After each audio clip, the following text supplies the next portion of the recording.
দেশের মুসলিমদের সামাজিক এবং রাজনৈতিক অবস্থার ক্রমাবনতির অভিযোগ তুলে শীঘ্রই একটি বিস্তারিত নথি প্রকাশ করবে অল ইন্ডিয়া মুসলিম পার্সোনেল ল বোর্ড। কার্যনির্বাহী কমিটির বৈঠকের পর সংগঠনের মুখপাত্র এসকিওয়ার ইলিয়াস জানান, বিজেপি শাসিত রাজ্যগুলিতে গণহিংসা, লিঞ্চিং, বুলডোজার উচ্ছেদ অভিযান, মসজিদ মাদ্রাসা ভাঙচুর, বন্দে মাতরম বাধ্যতামূলক করার উদ্যোগ এবং অভিন্ন দেওয়ানি বিধি অর্থাৎ ইউসিসি নিয়ে অগ্রগতি নিয়ে বৈঠকে বিস্তারিত আলোচনা হয়েছে। বোর্ডের দাবি, মুসলিমদের জীবন সম্পত্তি, ধর্মীয় প্রতিষ্ঠান ও মৌলিক অধিকার ধারাবাহিকভাবে আক্রমণের মুখে পড়ছে। কংগ্রেস সহ সব রাজনৈতিক দলই এই বিষয়গুলিতে যথেষ্ট সরব নয় বলে অভিযোগ করেছে পার্সোনেল ল বোর্ড। বিধানসভা নির্বাচনের আগে মুখ্যমন্ত্রী ডক্টর হিমন্ত বিশ্ব শর্মা রাজ্যে নতুন 2 লাখ সরকারি চাকরিতে নিযুক্তির কথা ঘোষণা করেছিলেন। আসন্ন অসম বাজেট অধিবেশনের পরেই নতুন কার্যকালের প্রথম পর্যায়ে নিযুক্তি প্রক্রিয়া সম্পন্ন হওয়ার আশা প্রকাশ করা হয়েছে। একইভাবে প্রতিবেশী রাজ্য পশ্চিমবঙ্গে বিগত নির্বাচনে বিজেপি দুর্দান্ত ফলাফল করে সরকার গঠন করার মাত্র 2 মাস পূর্ণ হতে না হতেই রাজ্যের যুবক যুবতীদের জন্য নিয়ে এসেছে সুখবর। পশ্চিমবঙ্গে খুব শীঘ্রই বৃহৎ সরকারি নিযুক্তি দেওয়া হবে। সেই সাথে রাজ্যে 1 লাখ সরকারি পদে নিযুক্তি দেওয়া হবে বলে ইতিমধ্যেই ঘোষণা করেছেন সে রাজ্যের মুখ্যমন্ত্রী। একই সাথে রাজ্যে বাজেট অধিবেশনে মোট 1 লাখ নতুন চাকরি দেওয়ার পাশাপাশি 50,000 শিক্ষক পদ এবং 20,000 পুলিশ পদে নিয়োগ প্রক্রিয়া খুব শীঘ্রই সম্পন্ন করা হবে। বাকি থাকা 30,000 পদে রাজ্যের বিভিন্ন সরকারি বিভাগে পূরণ করা হবে খালি পদ।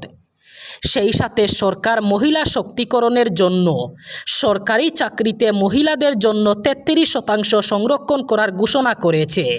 অসমের আন্তর্জাতিক যোগাযোগ ব্যবস্থাকে আরও শক্তিশালী করতে বড় পদক্ষেপ।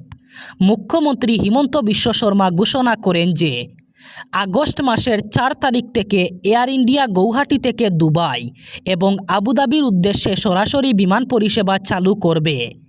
সামাজিক মাধ্যমে এই সুখবর জানিয়ে মুখ্যমন্ত্রী বলেন, নতুন ননস্টপ আন্তর্জাতিক উড়ান পরিষেবা উত্তর পূর্ব ভারতের প্রবেশদ্বার হিসাবে গৌহাটির গুরুত্ব আরও বাড়িয়ে তুলবে এবং বিশ্বের সঙ্গে এই অঞ্চলের যোগাযোগকে নতুন উচ্চতায় নিয়ে যাবে।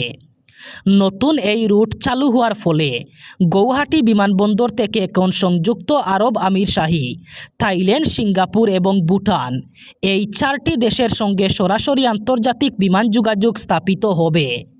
মুখ্যমন্ত্রী আরও বলেন, গৌহাটিকে দক্ষিণ পূর্ব এশিয়ার একটি গুরুত্বপূর্ণ ভ্রমণ ও ট্রানজিট হাব হিসাবে গড়ে তুলতে রাজ্য সরকার বর্তমানে ভিয়েতনামের সঙ্গে সরাসরি বিমান যোগাযোগ স্থাপনের লক্ষ্যে কাজ করছে। এই ঘোষণা এমন এক সময়ে এসেছে যখন সম্প্রতি ইউরোপীয় ইউনিয়নের একাধিক সদস্য অসম সফর সংক্রান্ত সতর্কতা শিথিল করেছে। এর আগে অস্ট্রেলিয়া ও জাপানও একই ধরনের পদক্ষেপ গ্রহণ করেছিল।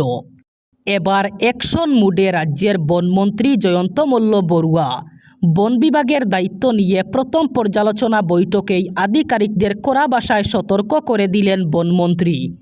স্পষ্ট ভাষায় জানিয়ে দিলেন, বদলি এবং পোস্টিংয়ের নামে দুর্নীতি একেবারেই বরদাস্ত করা হবে না।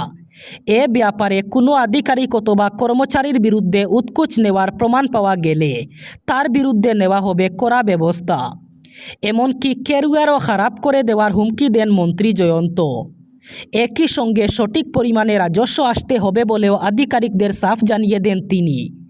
এদিন পর্যালোচনা বৈঠকে মন্ত্রী জয়ন্ত মল্ল বড়ুয়া বলেন, বন বিভাগে ভালো জায়গায় বদলি এবং পোস্টিংয়ের জন্য লক্ষ লক্ষ টাকার লেনদেনের অভিযোগ হামেশাই সামনে উঠে আসে। ভালো জায়গায় বদলি অথবা পোস্টিংয়ের জন্য 20 থেকে 30 লক্ষ টাকা উৎকোচ দিতে হয় এমনও অভিযোগ রয়েছে। সত্য মিথ্যা জানি না, কারণ প্রমাণ নেই। তবে বদলি অথবা পোস্টিংয়ের জন্য লক্ষ লক্ষ টাকার লেনদেনের প্রমাণ পেলে কড়া ব্যবস্থা নেওয়া হবে। হরমুজ প্রণালী বন্ধ হলেই ধ্বংস করে দেব ইরানকে। সুইজারল্যান্ডে শান্তি বৈঠকের মাঝেই তেহরানকে আবার হুমকি দিলেন মার্কিন প্রেসিডেন্ট ডোনাল্ড ট্রাম্প। পাল্টা তুপ দেখেছে ইরানও। মার্কিন প্রেসিডেন্টকে সতর্ক করে তারা জানিয়েছে, শব্দ চয়নে নজর দিন। আমেরিকার যে কোনো আগ্রাসনের জবাব দিতে প্রস্তুত ইরানের সশস্ত্র বাহিনী। ইরান আমেরিকা শান্তি বৈঠক চললেও মার্কিন প্রেসিডেন্ট বারবার তেহরানকে আক্রমণ করছেন। লেবানন নিয়ে খামেনেইয়ের দেশকে হুঁশিয়ারি দিয়েছিলেন তিনি। আবার ট্রাম্পের হুমকির মুখে ইরান। আমেরিকার সংবাদ মাধ্যমে দেওয়া একটি সাক্ষাৎকারে মার্কিন প্রেসিডেন্ট বলেন, পৃথিবীর গুরুত্বপূর্ণ জলপথ হরমুজ প্রণালী ইরান যদি কোনো রকম বাধা সৃষ্টি করে তাহলে আমেরিকা ছেড়ে কথা বলবে না, দেশটিকে ধ্বংস করে ছাড়বে। শুধু তাই নয়, লেবানন নিয়ে হুঁশিয়ারি দিতে গিয়ে ট্রাম্প বলেন, লেবাননে ইরান সমর্থিত হেজবুল্লাহ এবং অন্যান্য গোষ্ঠীগুলি যদি অশান্তি না থামায় তাহলে ইরানের উপর আবারও হামলা হবে। আর আগের তুলনায় এই হামলা হবে আরও বড়, আরও জোরদার। ট্রাম্পের লাগাতার আক্রমণের পাল্টা জবাব দিয়েছে তেহরান। ইরানের প্রতিনিধি দলের সদস্য মোহাম্মদ বাগেভ কলিবফ বলেন, শব্দ চয়নে মার্কিন প্রেসিডেন্টের সতর্ক হওয়া উচিত। ইরানের যে কোনো আগ্রাসনের জবাব দিতে প্রস্তুত এবার তেহরান। গৌহাটির নীলাচল পাহাড়ে অবস্থিত বিখ্যাত শক্তিপীঠ কামাখ্যা মন্দিরে শুরু হয়ে গেছে অম্বুবাচীর মহাযুগ। অন্যান্য বারের মতো এবারও অম্বুবাচী উপলক্ষে দেশ বিদেশের লাখো ভক্ত এসেছেন কামাখ্যা মন্দিরে। সমস্ত নীলাচল পাহাড় লাল গেরুয়া পোশাকে সজ্জিত সাধু সন্ন্যাসীর ভিড়ে একাকার। এর মধ্যে রয়েছেন কালো পোশাক পরে তন্ত্র সাধক এবং সাধিকা। যেদিকে চোখ যায় সেদিকে দেখা যায় সশরীরে নানা দেবদেবীর সাজে সজ্জিত সাধু সন্ন্যাসীদের পদচারণ। কেউ গায়ে ভস্ম মেখে শিব, তো কেউ নটরাজ, আবার কেউ কালী নয়তো রাধাকৃষ্ণ সেজে ভক্তদের আশীষ দিচ্ছেন। আবার নিরালয় বহু তন্ত্রসাধক মগ্ন ধ্যানে বসেছেন।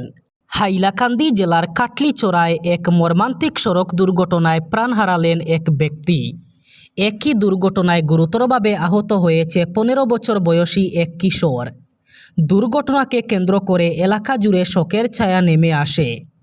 জানা গেছে, কাটলিচড়া সার্কেল অফিস সংলগ্ন এলাকায় বাইক এবং সাইকেলের মুখোমুখি সংঘর্ষে দুর্ঘটনা ঘটে। দোলাইমলাই হাই স্কুলের ছাত্র সোনু রায় একটি বাইক নিয়ে স্কুল থেকে বাড়ি ফিরছিল। একই সময় কাটলিচড়া বাজার থেকে সাইকেলে করে নিজ বাড়ির উদ্দেশ্যে রওনা হন আলেকজান্ডারপুর গ্রান্ট এলাকার বাসিন্দা সজল রায়। সার্কেল অফিসের সামনে পৌঁছাতেই বাইক এবং সাইকেলের মধ্যে সজোরে সংঘর্ষ হয়। সংঘর্ষের তীব্রতায় সজল রায় এবং সোনু রায় দুজনেই গুরুতর আহত হন।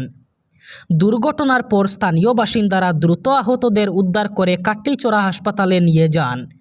সেখানে কর্তব্যরত চিকিৎসক ডক্টর জাফর আহমেদ সজল রায়কে মৃত বলে ঘোষণা করেন। অপরদিকে আহত সোনু রায়কে প্রাথমিক চিকিৎসার পর উন্নত চিকিৎসার জন্য হাইলাকান্দি সিভিল হাসপাতালে স্থানান্তর করা হয়।